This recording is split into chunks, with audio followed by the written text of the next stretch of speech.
L'église dirigée par Serge Taboko, le pasteur, invite à prendre part à un enseignement biblique qui a pour thème la création du monde, tiré dans le livre de Genèse, chapitre 1er, verset 1. Heure 8h30 jusqu'à 12h, date le 9 août 2026. Enseignant pasteur Serge Taboko. Numéro de téléphone pour nous en contact avec Bandeko, plus 243 89 67 34 886. Adresse complète, avenue Frontière numéro 9, quartier Kaouka, commune de Ekalam, référence croisement des avenues Bongolo et Kimweza. Nous sommes là dans la ville province de Kinshasa. Venez découvrir la puissance transformatrice de la parole de Dieu. Bande Kobatali, Mbote Rapini. Mbote, puisque vous allez quitter Manaka Nabisson, nous parlons en direct sur les antennes des shows télévision. Merci pour l'accompagnement, merci pour la guidance. Cette fois-ci, en tout cas, casting, Bayimbo Kabazali, Kozala, inquiété les sociétés par rapport à Baïtoali, Kobengisana, Manaka na Bisho. Mais alors, dossier na kati ya ISES. Vous contactez Bisho na Bandeko ou Bazomikuna pour la dénoncer Maïmaru Kolikana na ISES. Je le lis. Le message lancé à son Excellence Madame la ministre de l'Enseignement supérieur et universitaire. Objet. Dénonciation du traitement salarial des agents de l'Institut supérieur des statistiques de Kinshasa, ISES-KIN, demande de la justice sociale et l'ouverture d'une enquête approfondie. L'Excellence Madame la ministre, nous, agents de l'Institut supérieur des statistiques de Kinshasa, ISES, Barkin en cycle, avons l'honneur de porter à votre très haute attention une situation préoccupante qui affecte profondément notre institution ainsi que les conditions de vie de son personnel. Depuis l'installation de l'actuel comité de gestion, nous assistons à une dégradation sans précédent de notre situation salariale. En effet, les salaires des agents qui étaient presque versés dans les proportions acceptables ont été réduits de manière drastique au point où plusieurs agents perçoivent désormais une rémunération inférieure à 100 $ américains par mois. Cette décision prise sans consultation des agents ni communication transparente plonge de certaines des familles dans une précarité extrême et compromet gravement le climat social au sein de l'ISES Kinshasa. Il est d'autant plus incompréhensible que l'Institut continue de fonctionner et de mobiliser des ressources financières. Au regard de cette décision, nous sollicitons respectueusement votre implication afin qu'une enquête administrative, financière et de gestion soit diligentée sur la gestion de l'actuel comité de gestion, notamment sur la gestion de recettes propres de l'ISES Kinshasa, l'utilisation de subventions et autres ressources financières de l'établissement. Les critères ayant conduit à la réduction des salaires des agents, la conformité de cette politique salariale avec les lois et règlements de la République. Nous demandons également qu'un audit indépendant soit réalisé afin d'établir toute la vérité sur la gestion financière de l'Institut et les cas échéants. Que les responsabilités soient établies conformément à la loi. Par ailleurs, nous sollicitons le rétablissement d'une politique salariale juste, équitable et respectueuse des droits des travailleurs, conformément aux principes de justice sociale prônés par son Excellence Monsieur le Président de la République et chef de l'État, Félix Antoine Tshilombo Tshisekedi. Nous joignons à la présente, à titre de preuve, les documents justificatifs pouvant notamment comprendre les anciens et les nouveaux bulletins de paie des agents, les états de paie comparatifs, les décisions ou notes de service ayant modifié le régime salarial, tout autre document démontrant la baisse effective de rémunération. Nous demandons enfin que les agents ayant signé ou soutenu cette dénonciation bénéficient de la protection de l'État contre toute forme de menace, d'intimidation et de représailles. Persuadés de votre engagement en faveur de la bonne gouvernance, de la transparence et de la justice sociale, nous espérons que votre requête recevra une suite favorable dans le meilleur délai. Veuillez agréer, Excellence Madame la Ministre, l'expression de notre très haute considération. Les agents de l'Institut supérieur des statistiques de Kinshasa copient pour information. Son Excellence, Monsieur le Président de la République et chef de l'État, Son Excellence Madame la Première Ministre et chef du gouvernement, Monsieur le Directeur de cabinet du Président de la République, Monsieur le Ministre d'État, Ministre du Budget, Monsieur le Ministre des Finances, Monsieur l'inspecteur général, chef de service de l'inspection générale des finances, Monsieur le Premier Président de la Cour des comptes, Monsieur le Président du Conseil administratif de l'ISES Kinshasa, Monsieur le Président de la Commission éducation, recherche scientifique et nouvelles technologies à l'Assemblée nationale archives, aux syndicalistes de l'ISES Soki Bossali lettre OET, moi-même je vais signer et déposer. L'inconnu. Une plainte lancée à l'inconnu. Et nous tomatons jusqu'au 1er août. On a ajouté quelques éléments. Bastage il y a 2 jours. Aux salles de Sabana. Tokoye Banakak. Pas des intimidations. Salaire il y a agent. AG il y a 1. $89. ATA 1. $95. CB $105. CT $115.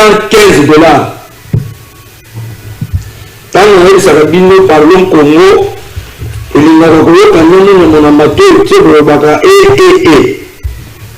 et je te saisis longuement, la IGES, la Macambo, je crois que le déplacement ce qui a causé ce petit retard. Mais avec cette dénonciation, je l'ai mis au conditionnel, puisque en tant que parlons Congo, nous le donnons à Baïke, nous le donnons à Bato, Bazana Maloba, nous avons IGES, nous s'informer. Bon, quand il y a un porte, je ne suis pas là. Na kokenda kotuna bandeko bali ko kambeske makamu bazali ko reprocher bango ezali ya solo toté. Bakoseli bango toté. Est-ce que gestion na IGES Kinshasa yali ko comme ndenge sengeli? Est-ce que là peur de dire la vérité? Est-ce que là peur de fuir? Ah.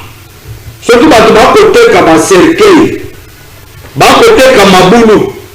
Ba côté ka ba pao. Ba di kendo jour to kokufa. Tandela na église moko esenga dîme.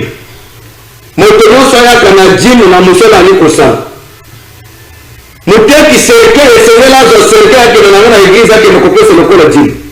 Kasi na kati ya église na bino moteki cercueil aya na cercueil ke paster ya ngai dîme yango ya mosala mosala. Bokobanga yango esprit de mort. Esi badeterminaka dîme ifo ezalaka mosolo. Le référé ya mosala moto akosala.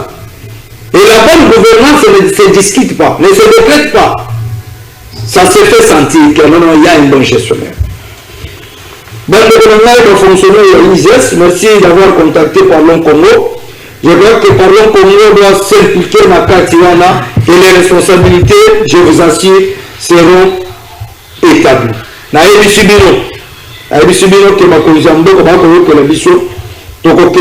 reviendrai encore ici. Pour la connaître, c'est Nabino Makambo qui écoute la ISES, qui a raison, qui a tort. Trois invités, tu regardes le maman sur le Coromolo, tu connais la Maïman, ce marie côté la Congo. Congo, la même Congo, la barrière, la Congo, qui a été bon, Sony et Koya. Tu regardes ma solo après cours constitutionnel, côté là, côté tablé, tout autour de la loi référendaire, enfin, la suite est déjà là. Cap vers un changement, une modification de la Constitution. Qui s'est fait piéger les opposants ou il est dans la logique de trouver des solutions aux problèmes. L'opération de contrôle technique, vignettes et documents de ce 15 août 2025 à Kinshasa. Alors qu'en est-il dans l'opération aussi la Kibongo aussi la Mikanda. Nous serons allés saluer nous salamons. De tenir mission Zéla et Yapi. Daniel Bumba, vous allez nous dire clair. Et puis, maintenant, sur quelqu'un après vidéo, je vais revenir ici, ça avance à la fin de cette émission. On ne doit pas nous intimider. l'opposition congolaise aujourd'hui essoufflée face au régime Tshisekedi. Voilà. Maître Joseph, cadre et alliance pour le changement Jean-Marc Kabund, Bote Bomala. Mbote ondeko gelo molobeli ya bana Congo, mbote na bako débatteur na ngai, na profiter longo kopesa mbote bazali kolanda biso bakongomani nyonso bisika bazwami, bazana Goma, tozali ko partager souffrance o bazali ko subir na est. Et vraiment le boko na kati ya mutema nde tozali koyoka mawana o bazali ko subir na o na est mboka na biso et longo nazali ko profiter ko pesa pe mbote na mokozi ya mboka mbote na gouvernement nyonso malgré ba compétence na bango na pesa mbote na Fachi Beton na pesa mbote malgré ba compétence na ye na pesa bato nyonso mbote. Merci.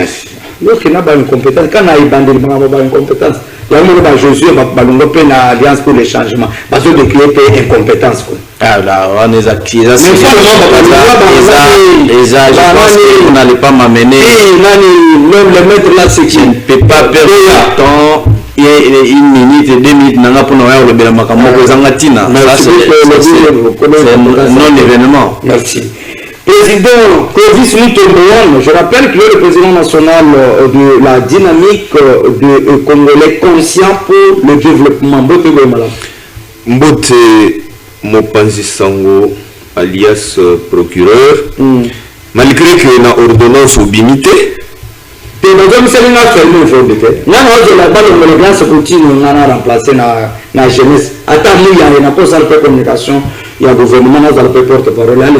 c'est que tu es sous-traitant dans la justice.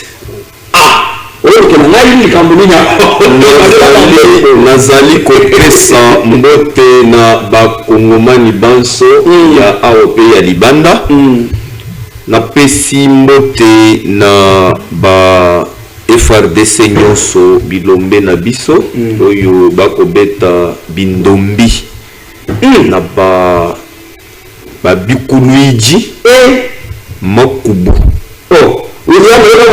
oyo ba assiégé biso pendant plus de 30 ans kolandisama na ba wazalendo banso nazali ko encourager ba mama nyonso oyo baleki par les baptêmes de feu ya viol sexuel ya bikuluiji génocide génocide congolais tozali ko célébrer yango le 2 août samedi biso banso pona makila oyo eza kotanga à l'est du pays likolo ya banyanga na kata makubu. Merci. Ensuite na kopesa mbote na ba membre nyonso ya présidium de l'union sacrée oyo bakolanda biso na lancé pe joyeux anniversaire na secrétaire général et président ad intérim de l'UDPS honorable Kabuya Chilomba dit Mwana Bute wa Félix Tshisekedi. Merci. Merci au secrétaire général, le président ad intérim de l'UDPS Tshisekedi, l'honorable Augustin Kabuya Chilomba, AK47 Tosa Obita. Fabien anniversaire à vous, plein succès, allez de l'avant, que le Dieu de toute inspiration continue à vous inspirer, longue vie à vous et plein succès à vous, Augustin Kabouya Chilomba, Wana Buta wa chef. Ça c'est très bien. Tu vois la dizaine minutes, tu vois le premier minute, tu vois moi musulman, on a beaucoup de fois sans accaper. C'est très important. Moi, comme le Chadra, je rappelle qu'il est le porte-parole du GIEC, parti politique Yamana Congo. Mbote mingi monsieur le procureur na pesi mbote na bandeko na ngai pesi mbote na bato nyonso bazangi mai bazangi courant et bandeko na biso l'initiative malon ba moni kaka ya changer constitution na pesi mbote na 6e président de la république na mboko ouais na pesi mbote na ba signataire nyonso ya charte ya C64 na pesi mbote na ba ikongomani nyonso esika bazolanda biso tika te na pesa eloko message mo très important na éviter ce qui est République démocratique du Congo au moins la mort a fait c'est biso to sala na système ya démocratie ou bien comme un individu on m'a contacté on m'a parlé une affaire moro quelconque j'ai essayé un peu d'être en ligne avec Batouana mais à ma grande surprise la personne en question m'appelle pour m'intimider koyebisanga ke non akolakisanga na komona na kosala na makala akolakisanga on a cette différence. Non, je vous rappelle, je suis Shadrach Ngotiaka Songo, le porte-parole de la GIREC dans 4 oppositions. Alors, nous avons intimidé Mazati. Nous avons intimidé Moutoute. Mais, ce qui n'a pas été parce que dès que les gars ont bara, tout ça, il faut changer de classe politique. C'est vrai que la classe politique a été bosso, il y a un intérêt à la humanité, il y a un intérêt à la mais la classe politique est si grave, il y a un intérêt à la humanité. L'intérêt à la humanité, les amis. Et si comme on X, Y, ça a des avantages à la humanité, il faut qu'il soit eux. Tous les catholiques au Bélango. Tout le monde qui a besoin de la nation congolaise. Tout le monde qui a tant de Congolais va maltraiter. Tout le monde qui a tenté parce qu'à un poste X ou Y a préféré amener la mort là-bas congolais.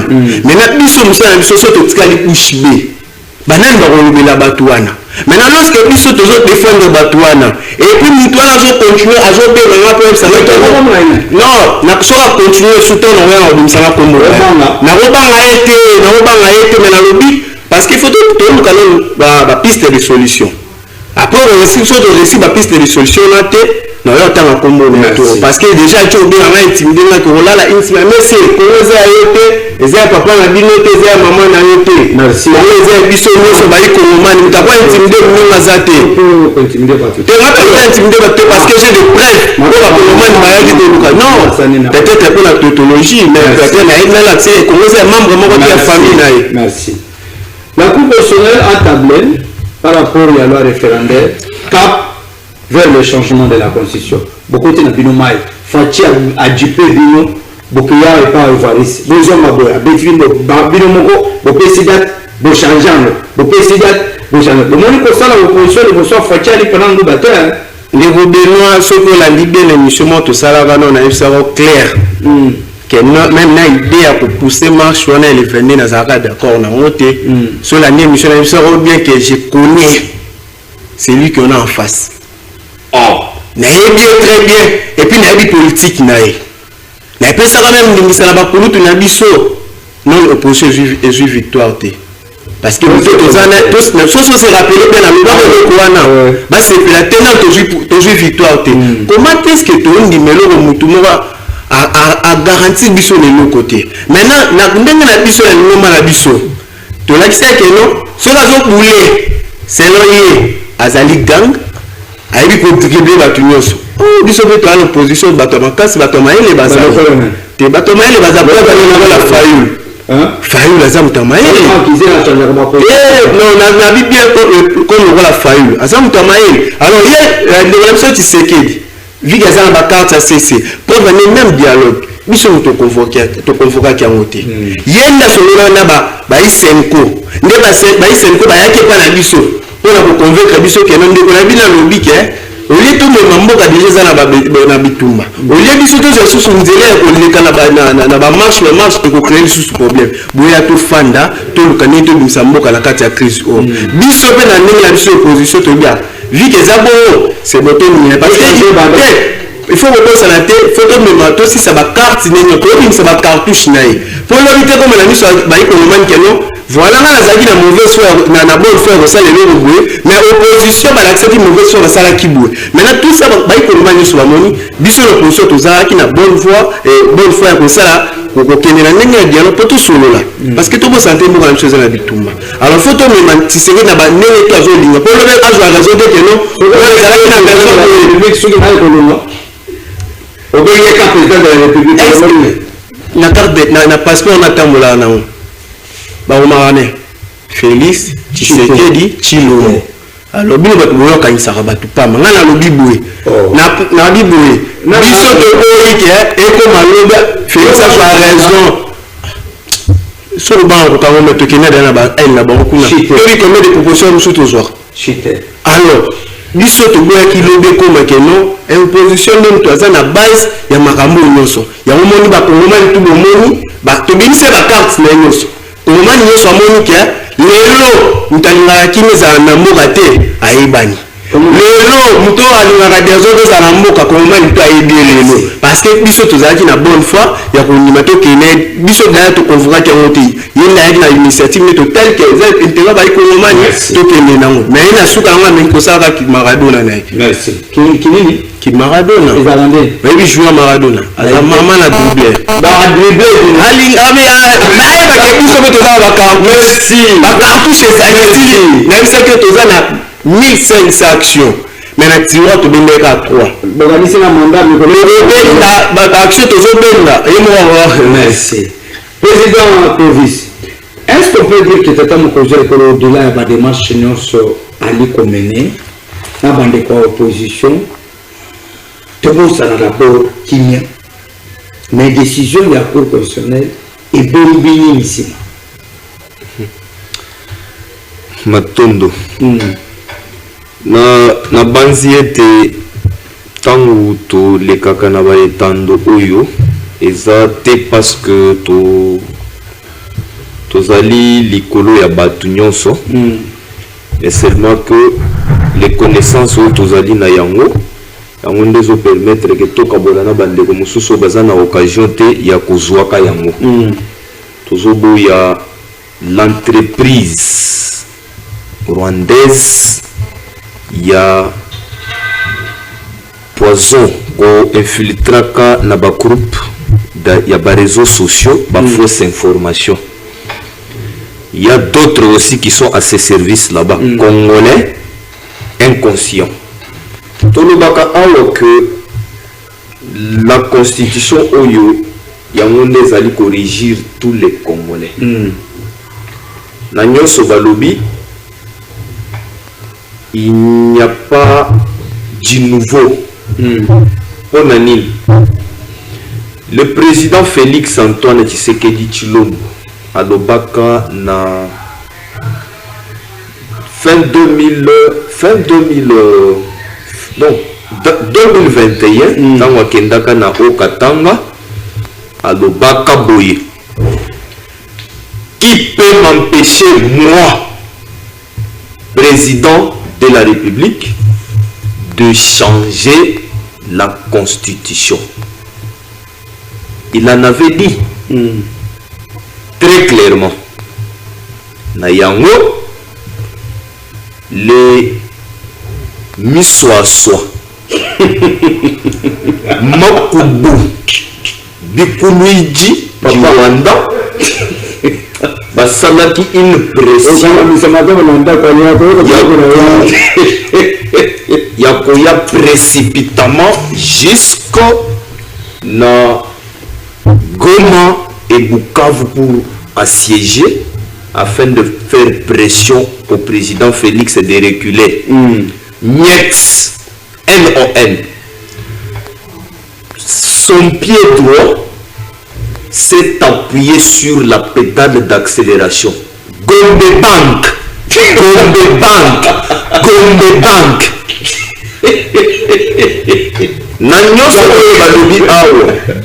Lui, le 6 mai, liboso ya caméra du monde, à l'obé, nous allons changer la constitution, mais par la volonté du peuple que je dois consulter. La consultation du peuple passe par les référendums constitutionnels. Na oyo, le président de la Cour constitutionnelle, haute cour de la République, Dieudonné Kamoulé Tabadji Banga, quand tu l'as rendu public, il y avait les scènes de liesse partout. Que la parole du chef n'est pas tombée sur les rochers, encore moins sur une pierre taillée. Ça produit des effets probants. Ce qui m'intéresse plus, c'est sous réserve de l'article 5 et l'article 10. Bien dit ici. L'article 5 de la Constitution dit clairement: la souveraineté nationale appartient au peuple. tout pouvoir émane du peuple qui l'exerce directement par voie de référendum ou d'élection et indirectement par ses représentants. Article 10.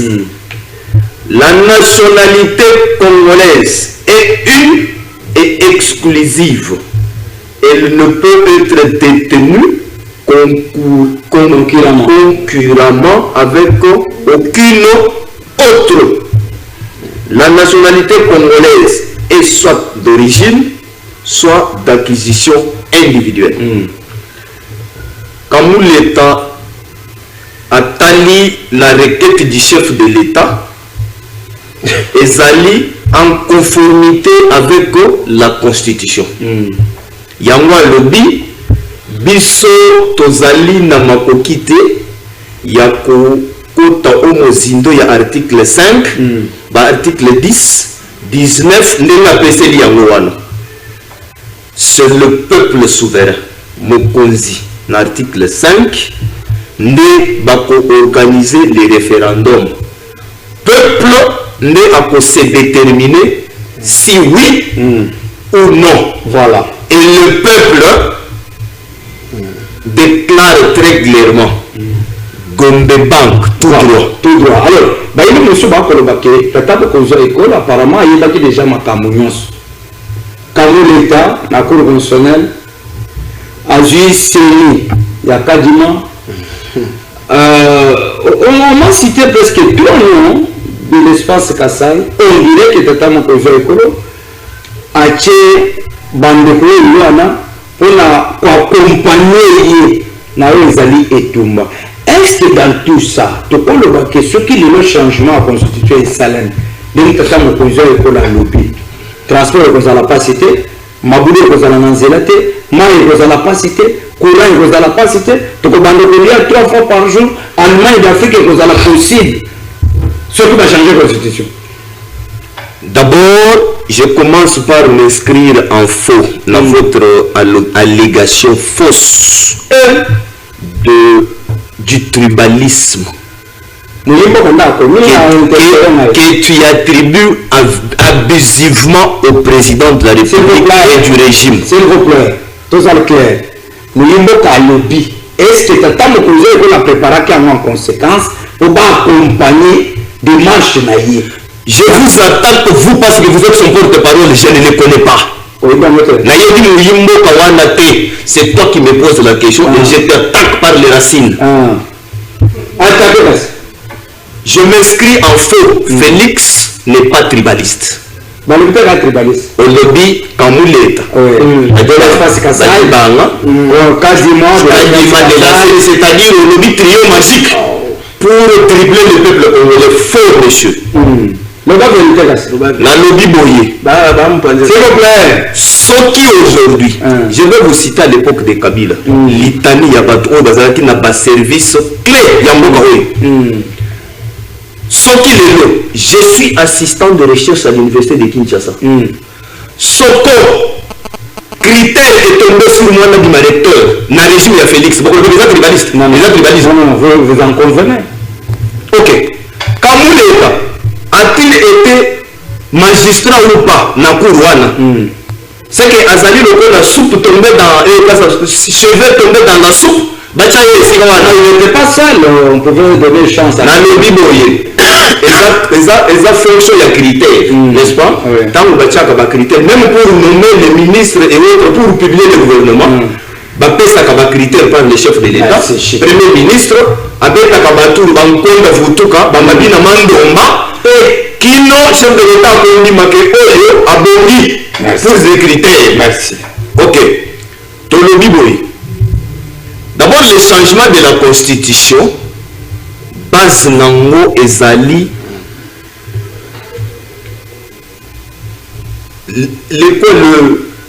la libération de l'économie congolaise, qui est une économie extravertie. Économie extravertie et le Bénin. Tozotandre le boko kaka libanda. Bisenga senga, n'est-ce pas? Merci.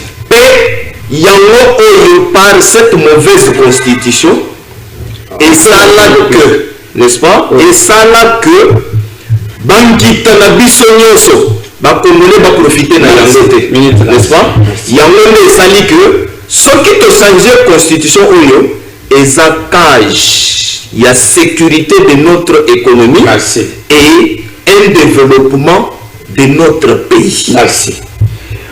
Maître Joseph, bien na kati ya opposition C64 na réunion avant esalema epa Martin Fayulu na siège ya ECD, monsieur Wen aya kuna kote réunion bino bokangaki nzela bonga bozokisa ye kopakata mbango kola moto na bino moko ya C64 et ezalaki na siège na bino ya Alliance pour le changement.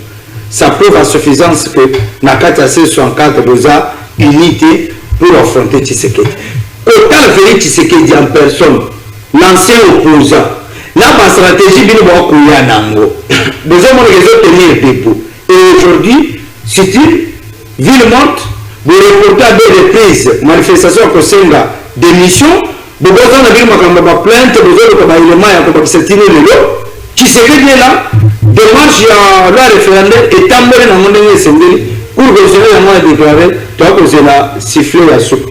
Pour qu'il n'a bien été, pour que nous relions à terme. Bon, merci beaucoup, journaliste. Je pense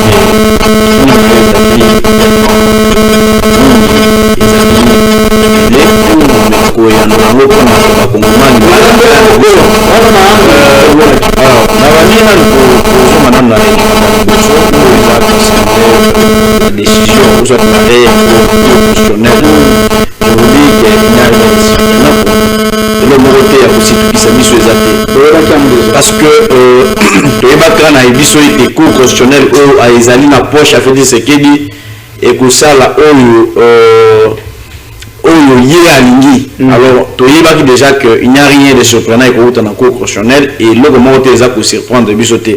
Rendez-vous attaque coalition article 64, je pense otangaki déjà déclaration oyo article 64 na lobby oyo C64 ezali nde pour na peuple, ezali pour, c'est pas un parti politique, c'est pas un regroupement politique, mais ezali de volonté il y a peuple congolais conformément à l'article 64 de la constitution. Et la mienne qui la moquée na il kambouti ko loba ya président bon je ne pense pas que dans notre coalition babio ko lolengo ne avec salema. Ça je ne peux pas débattre, c'est quelque chose que je n'ai pas de preuves, je n'ai pas des éléments. Et au sein de l'Alliance pour le changement, ou soit dans l'activité, on n'a jamais maltraité qui que ce soit. Même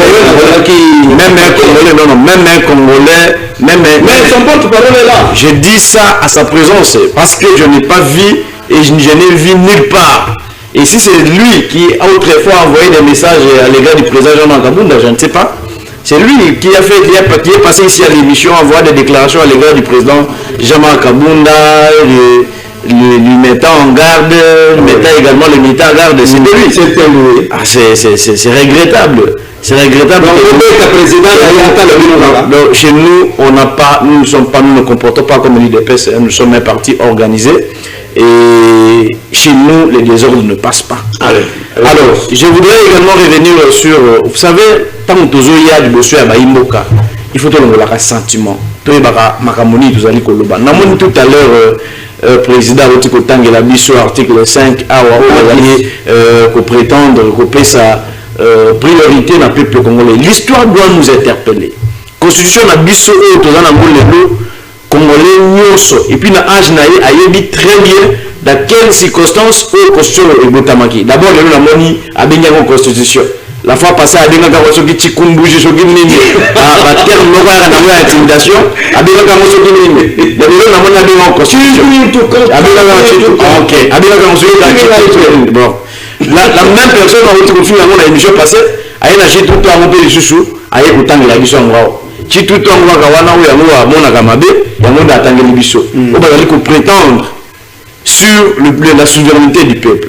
Il y a des matières que je peux entrer à profondeur dans la disposition article 5 wana o bango bazali kozanga ko comprendre yango. En réalité na kati ya souveraineté ya peuple wana le même peuple est allé verrouiller certaines matières sur aucun article à partir de 100 je pense 117, 118, 110 jusqu'à 120, 220 plutôt.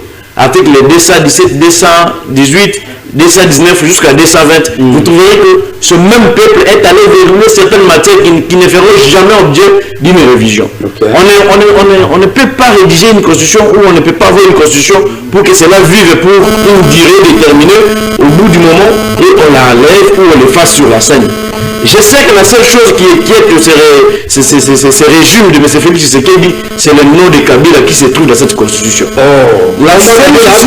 Non, mais oui, sérieusement, si vous regardez la signature de la personne qui a promulgué, vous trouverez qu'il y a le nom du président de l'époque. Maintenant, je voudrais revenir par ici le fait que vous dites que la Cour constitutionnelle a rendu son arrêt. Est-ce que l'opposition est essoufflée? Est-ce que l'opposition est dribblée? Je voudrais par ici vous dire que non, l'opposition n'est pas dribblée. Et si M. Tshisekedi pense qu'il veut dribbler l'opposition, je vous dis que nous n'avons pas rapporté l'activité du 22 parce que M. Tshisekedi l'a voulu, mais c'est parce que nous avons regardé le père religieux que nous donnons beaucoup de respect et Senko et le CC sont venus vers nous. Ils nous ont dit, étant donné que votre frère a accepté, vu que les manifestations que vous êtes en train de planifier, voilà, nous vous demandons d'essayer de rapporter cette activité en attendant qu'elle voie les actions. Écoutez, moi, nous avons confiance à nos dirigeants.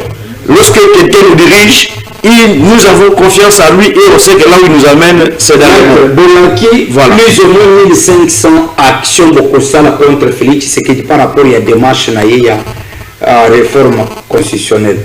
Il y a un référendum qui est si tu sais que dans 2 ans, pour te prendre en 2028, 1500 actions, si vous divisez par jour, vous avez combien? Et puis, l'action, on a aussi combien ici? Il y a un moment que Nazali Koyebi Sayoete, Makambo, l'action, Nazali Kosala, ce n'est pas ça la camote dans mon lit. Yomoko Yebi, to bandagana na et ça la troisième action, les alliés qu'on a rapporté. Bobangi et côté dans Wana Moussous. Action à l'Ibosso de Salaka, ils ont ville morte. Ils ont une réussite totale. Même le président Félix Tshisekedi a l'Ouara Nanda Kunaïta n'a parlé de la nation. Même l'Assemblée nationale, Basarakate, tout Tchakana, les sites, les accords les 12. Au moment où ils ont reçu ma casse, au Babouara Mindou qui Babouma Bisso, au Babouara Bakufaka, au Bazokaka, et on est passé. Et la paix a changé de cas. La cité dans les 12. Dès que la Augustin a boulé à la force du progrès, la Cour de cassation.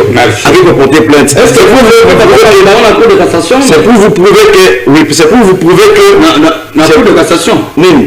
Il faut du progrès plainte au Bakétika. Non, mais non, ils étaient avec l'avocat général Vaughan. Non, mais pour voir que les compétences baignent sur il faut c'était une façon politique qu'il a voulu se désengager de la force du progrès. Vous voyez aujourd'hui que la force du progrès a commencé à disparaître sur le terrain et ils n'agissent plus comme ils agissaient auparavant. Mais nous, on ne va pas les laisser, on va les plaquer le sol à main nue. Merci. On va plaquer ça. Plaque d'immatriculation et on en a pété. Nouvelle vague d'opération de contrôle technique vignette na mikanda ya Daniel Bumba. Mais on va ça là qui nous ce résultat est anini. Batongi zela wapi batongi école. Et ça le bongo ya ram et mungo ke bakai tongolango ba école. Qu'est-ce qu'on peut dire de Daniel Bumba après kotika assainissement et que naka son kabwik a se retrouver dans endroit na bandele sous contrôle. Merci beaucoup. Monsieur le procureur, dans la nuit où on a mboka aichukolo de mamaloba mais avant question les amis tout non na ko zo ngam sous dans moi 2 minutes na le wala monde est très capital. Oui, on a mis d'abord le effacer tableau na mamalobi et à lobby que tu sais qui peut m'empêcher moi Félix Tshisekedi de changer la constitution. Déjà un mot conseil un mot déjà un péché. Donc, il y a un moment déjà un péché, moi je change mes actes, mais ce que les bons magasin qui sont pas connus, il y a pour évoquer article 5. Oh, il y a Tangi Kaka Naibandeli. Or, même l'article 5, il faut attendre la article 5, la linéa 3. Article 5, la linéa 3. Oui. Et bien, il y a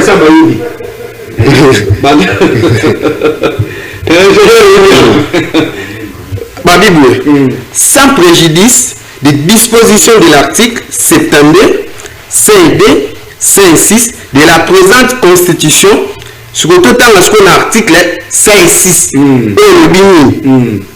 Au moins que même nous devons défendre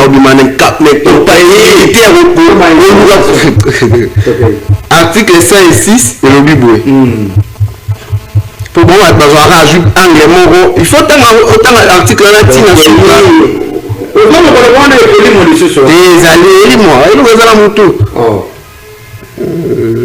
je m'excuse. Il y a nul ne peut être membre du Sénat et ne remplit pas les conditions ci-après. 1. Être congolais. 2.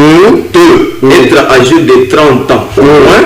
3. Jouir de la plénitude de ses droits civils et politiques. 4. Ne pas se trouver dans un des cas d'exclusion prévus par la loi électorale. Déjà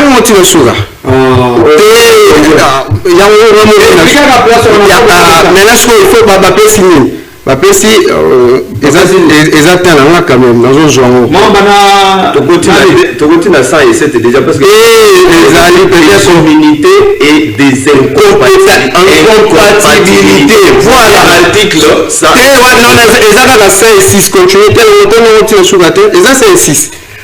Déjà, quand tu comptes tu sais que de défendre. Alors, ça a déjà une compatibilité. Pourquoi? Parce que l'article 70, le président dans le mandat renouvelable une seule fois. Vraiment, faut que tu déjà ça. Et est-ce que même tu sais qu'il y a une incompatibilité? Parce que déjà, à ça, il y a déjà un mandat. Il faut changer le Congo. Il faut y avoir une chose dans le Congo. Non,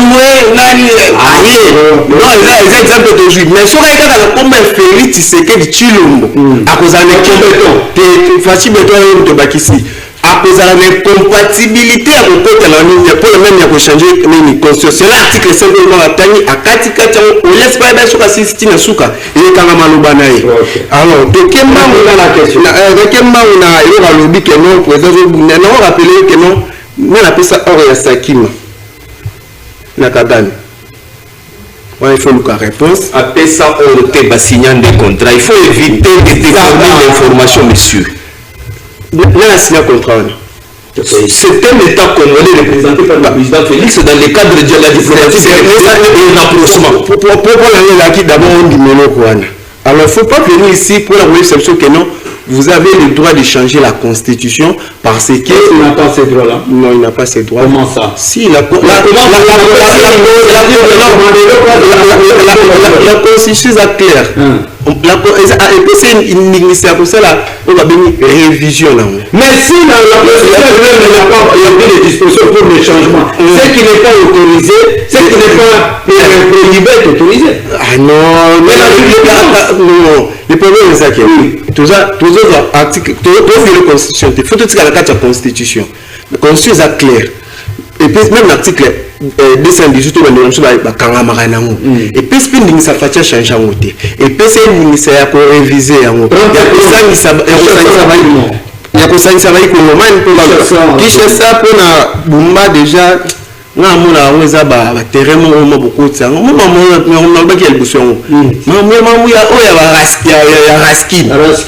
parce que si le niveau président là assainissement na maboko ya tête de vie après ça le militaire parce que trop de laisser oui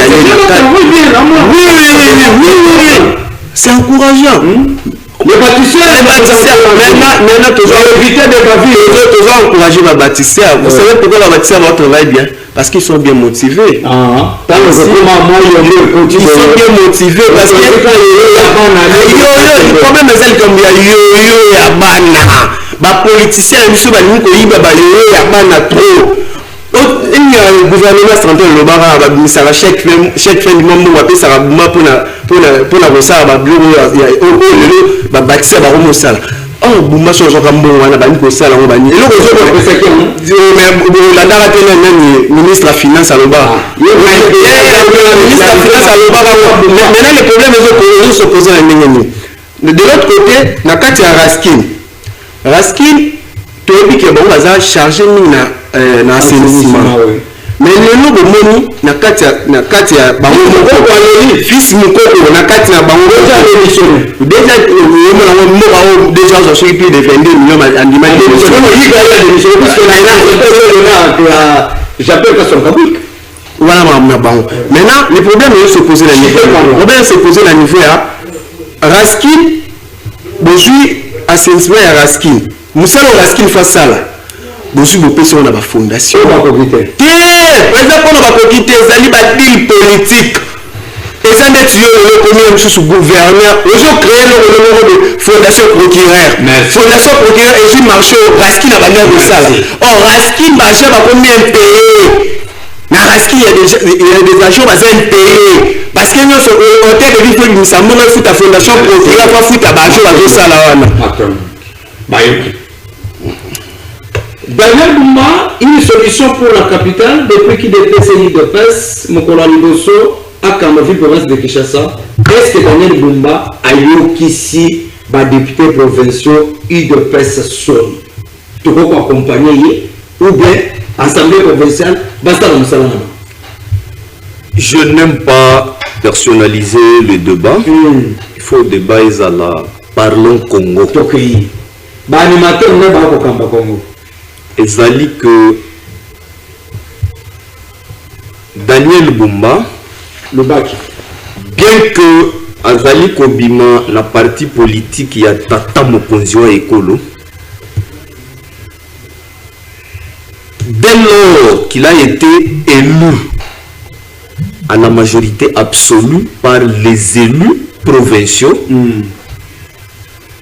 d'office, il quitte dans cadre privé et parti politique pour qu'il servir Mboka.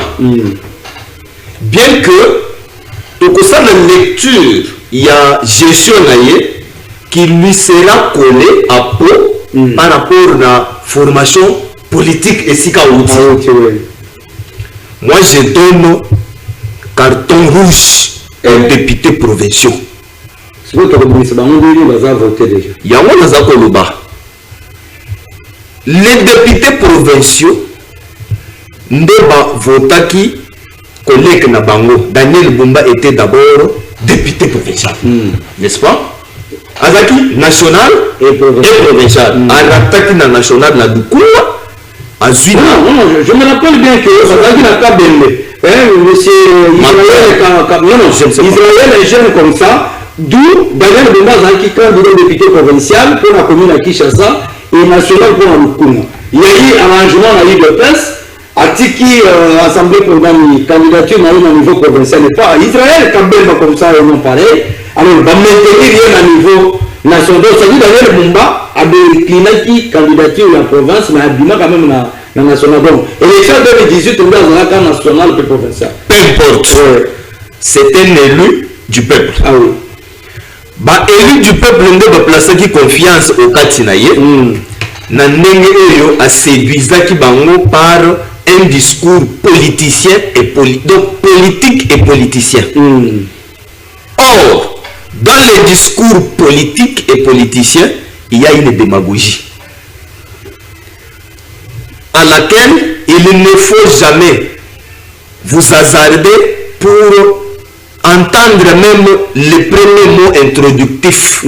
Et ça, les corbeaux et les renards.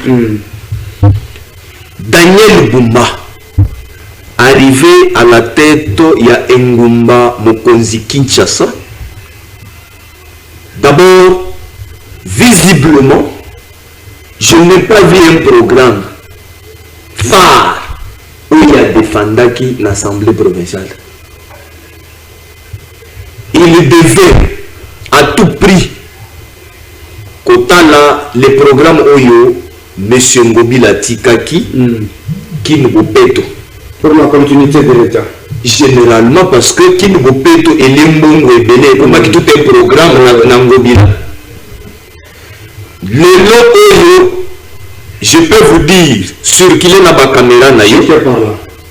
Ya molili pe ya libanda ola kisabiso esika motoka to pe pusu ya Kingopeto na ba commune ekufa to mpe ezokotambola eza te. Baremplace yango par kini ezobonga tozala na systeme ya oyo acienga mpe na tie te. Toza na makambo ya gestion ya res publica.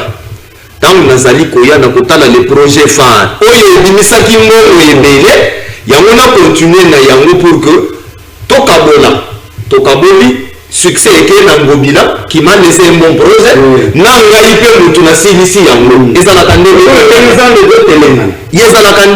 wana ndenge le président Félix azwi continuité ya affaire d'état ya Kanya Makasi eso ezalaki mouroir na régime ya Kabila azwi vision ya mzee Laurent Désiré Kabila apesi financement lelo bakomi kolobela Kanya Makasi. C'est dans ce cas lobela nini Bumba alingaki asala eloko wana ça pouvait soulager le peuple kinois. Deux, alukela biso asalela biso nde les parkings publics exact bana moto na ligne nyonso 500 francs par jour bakomi stationnement parking stationnement mbongo wana ekendeki wapi nalobi 500 francs ya stationnement wana ya parking mbongo ekendeki wapi yebisa ngai le parking officiel oyo oyebi en tant que journaliste toza liboso ya bakamera balakisa biso les embouteillages oyo ekomi kopesa barolage bakoma bapatron na kotia makelemba po soki okangi moto ezaka 200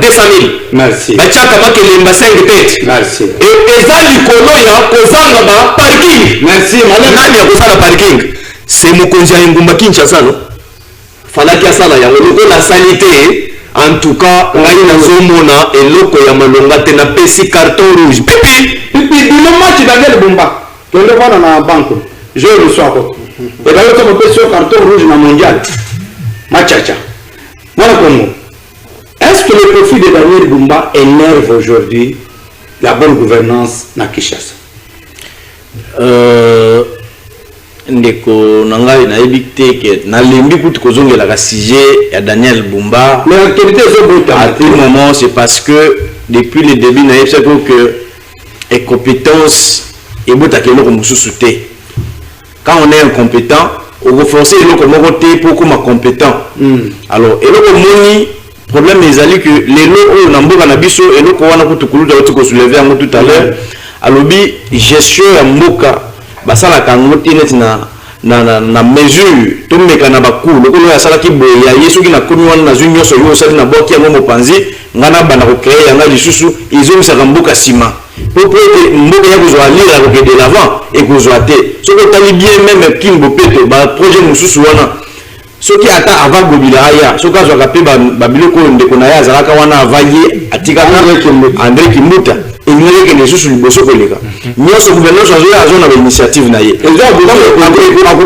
parce que pour ko lancer quand activité wana ça prend beaucoup d'argent et ce que se servir na projet il existera déjà au bout ça me belete lokola ko zo bana nango sika et tout ça ce sont des conséquences quand on vous dit mutu ba yebiso OK pour la pongi ba yebiso zaka pongi donc finalement mais on sait que na régime oyo mutu ala ka pongi makasi lokola Daniel Bumba ça te ya la na mingi na bio asala na musala te. Alors ce qui est sûr tozali kozongela na mpona ko yebisa bino que gestion ya province ya Kinshasa lelo tozali komona même bande ko ya service national bakomi ko sala misala babani na bango bien mais lelo komi ko kamwisa nini bango kaka wana rigueur et mesure comme aussi la bango pourquoi babani na kosenga moi mai moi nini moi et aussi la que bakomi ko mesa na peuple kosenga bango ba mai bakokoma faible c'est ce qui a fait que la police nationale congolaise ba ubungi sa crédibilité na bango peuple bango alo juste pour osenga mai na peuple 5000 na boki salité au quoi se ko beta ma ko ngate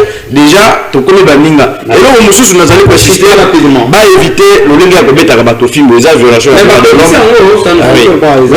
et ba beta ka ka ba pompage bazo beta il faut voilà parce que ça violation il y a droit de l'homme il faut qu'on respecte un être humain. Merci. Et Jean William Vanderbois une minute va conclure l'émission on rend l'antenne. On a connu votre dernier mot et puis message clair est lancé na C64.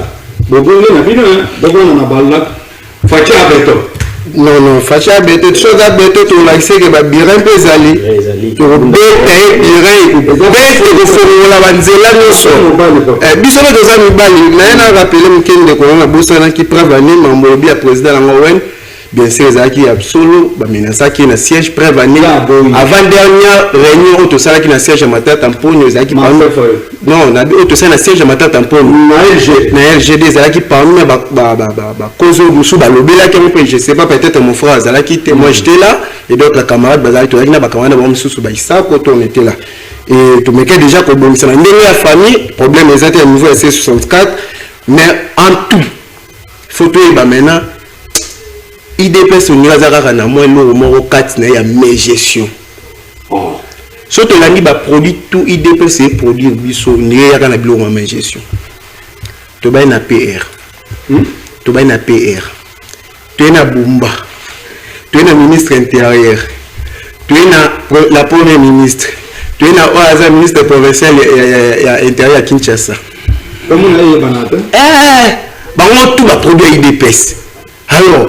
il n'a qu'à assumer que non, que Bouma ça me connaît. Et puis Bouma, là vraiment, ceux qui sont les Bouma ratés, là pour la Bouma ont démissionné. Et alors, ceux qui ont démissionné, afin d'avoir et Kanuta a préparé déjà 2028 photo vu que les députés provinciaux bazal dans sous parce que les députés la majorité la majorité les IDPS mais non on est aussi en bango mobasa on a dit comme quoi que non les députés provinciaux bazal capable de provoquer Bouma pourquoi le président votre dernier mot message pour la dynamique de Congolais conscients pour le développement.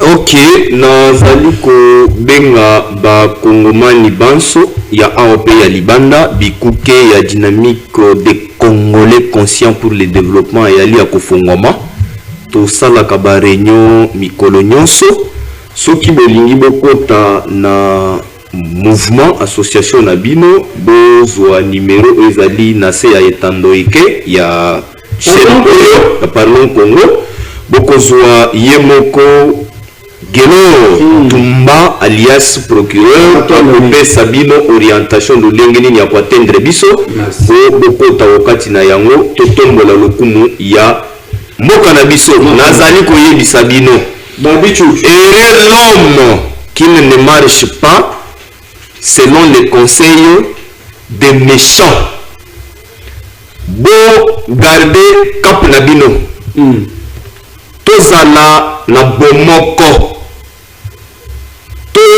zala sima ya vision ya mokonzi ya mboka tolanda makambo oyo ya bato mosusu wana te toyebi nani aza nani tolanda lokolo ya bato wana te nalobi ere l'homme qui ne marche pas selon les conseils des méchants tolobi nazosukisa na koloba boye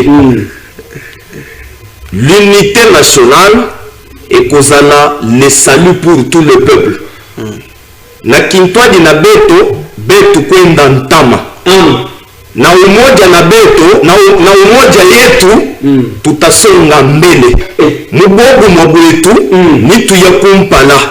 Na bomoko na biso toko tombola ekolo pe nkita na biso ekomata. Tolobi lisusu pour conclure que donc musoko wa mei chawonka butu on n'est pas capable mona Simon Kimbango Kianga. Voilà, on a de dernier mot. Merci je pense que nous allons un peu d'improvis nazali na oyo sera ko profiter ko saluer d'abord sagesse pe intelligence au dirigeant et C64 et bandana président Jean-Marc Kabunda au Azali initiateur yango bandeko na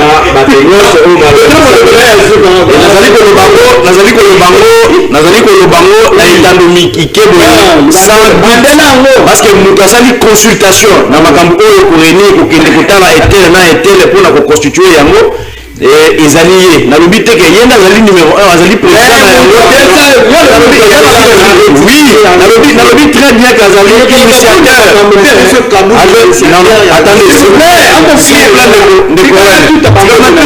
parce que presque na suka yende mutu asali ba consultation tango bane kotambola mutu nazo na komona te fa etel aki komona etel na ngonga oyo nazali kopesa ye félicitations pe courage tozali sima na ye tozali kokoba kokena ye liboso na occasion yango toprofite kobenga peuple congolais parce que nalandaki vidéo moko ya papa Israël Mutombo azalaka grand frère napesaka beaucoup de respect nazalaka beaucoup na respect envers ye namoni kosatindeli baautorité ya C64 et na yango nazali koprofite mpona koyebisa ye ete kimia tozoyoka na mboka na biso ezali mpona etel to etel te soki mpona ke tozwa kimia na kongo na mboka na biso esengeli tosanga na biso bakongomani tovanda na mesa tondima yango tovanda na mesa mpo totrouve solution dialogue oyo ezali neti faveur ya opposition te ezali faveur pour la opposition te ezali pe gâteau te pour la opposition te ezali pour la peuple congolais parce que la paix nous en profitons tous et tout bien le peuple congolais va mobiliser brancher na événement ezali koya le 15 août to changer tout le monde a teke ko rapporter balobi na français recueillir des pas pour mieux sauter voilà pour reculer bouquet pour que joali la kopumula malamu merci la bande ko balandi parlons comme notre mbaki président Clovis Mutombo. Je rappelle qu'il est le président national de la dynamique de Congolais conscients pour le développement en face. Tout ça qui n'a pas Congo Joseph, cadre nakati ya parti politique Alliance pour le changement. Il y a Jamal Kabunda Kabound également. Namana Congo Shadrach Kassongo, il est le porte-parole du parti politique Jirek, parti cher Yamana Congo Rouen. Et le Mana Bangonde, Tobeti Bongo Masolo. Matali Congo. Je résume ce que j'avais dit hier. Que Tata Mokonzo et Félix Antoine Tshisekedi demande pardon Congo à l'Ikosenga na ye Ali Boye. Pas dictateur Bofongora Mato Boyoka. Dans le Baki, derrière Tata Mokonzo a vu assainissement. Après si on a cassé mon kabui par rapport à Moussala qui est concerne dans le service national. Daniel Bumba a justifié aye bisabisho mbongo ya contrôle technique vignette au bandimbo kabasombaki mbongo wana esali musalani taxe de stationnement au bande kwa moto bapesaka ba parking na bakwaka ezali projet ya mboko sona dans Gentini Ngomila mais ba donné ezali na mesa na ministre provincial bo ba mission ba ekolongola ba pesi sport amone na barumbu tele ya kobeta ndembe ya lite.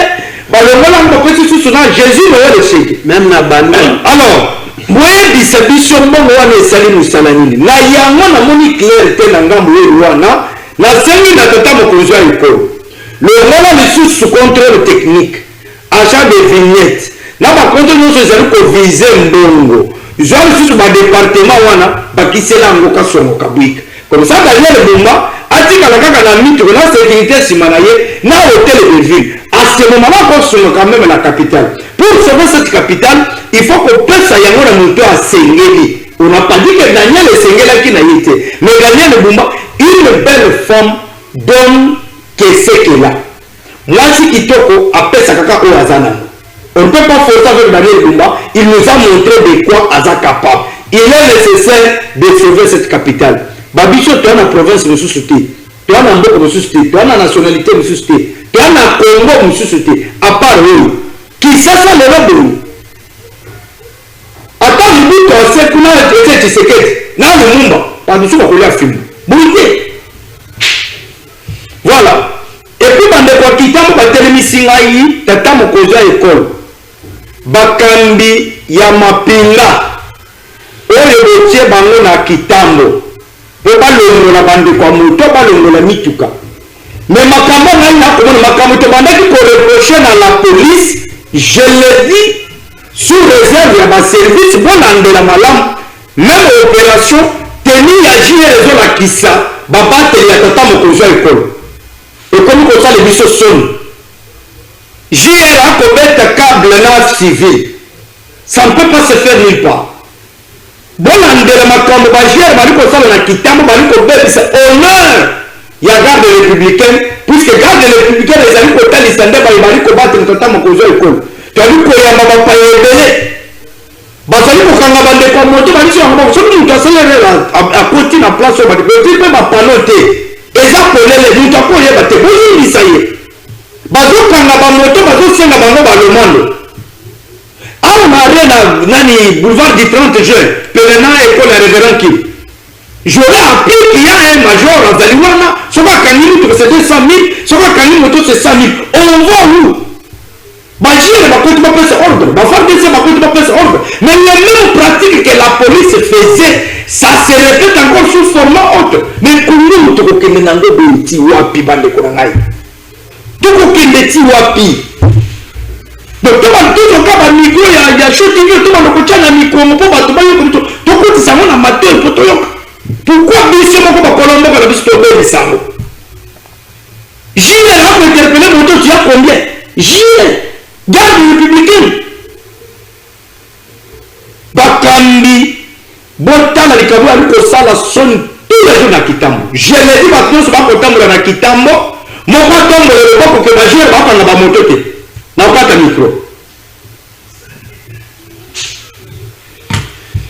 Voilà, émission Parlons Congo ici. Merci à l'ingénieur William pour la réalisation de cette émission. Merci à Congo Capella, à Bumbu Makila, Tata Simon Kimbango Kianga, na pesi bandeko banso bazwami na nkamba mbote apesi mo José beaucoup. Merci na bandeko bali ko sala bisonera tout le temps soki to bengi bayimboka basengi na bino bali ko tika makambo nyonso pona ko soutenir Parlons Congo. Tozali reconnaissant et reconnaissante par rapport à la détermination na bino pour que tout tombola bon sonia Congo. La rediffusion de cette émission à 22h sur les antennes de Show TV. La discussion continue dans